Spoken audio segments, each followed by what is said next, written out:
Hey Calvary Hill, this past Sunday we continued in our series talking all about this idea of integrity. And this Sunday we talked a little bit out of 2 Kings chapter 5 and looking at a man named Naaman who was struck with leprosy. And he thought that with all of his power and his resources and his money, he might be able to convince Elisha to perform a healing in his life.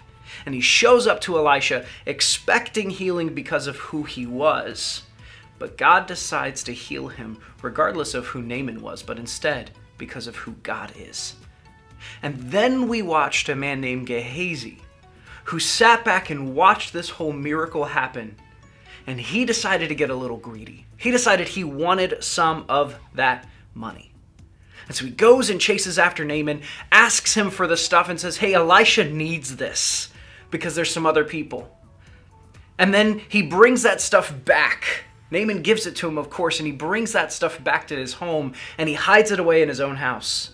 And then he goes to Elisha, and Elisha says this in 2 Kings chapter 5, verse 25. He says, when he went into his master, Elisha asked him, where have you been, Gehazi? I haven't been anywhere, he replied. So Gehazi has now begun to spin this web of lies, all because it started with his greed and his desire for what someone else had.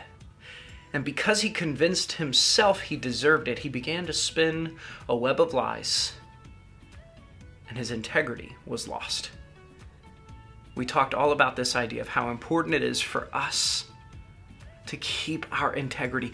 Don't allow yourself to fall victim to spinning the web of lies, but instead choose to honor God in all you say and do. Hey guys, this Sunday we're actually going to continue in this series talking about integrity. We're going to talk all about a man named Daniel and how he kept his integrity regardless of the circumstances he found himself in. Can't wait to see you this Sunday, 10 a.m.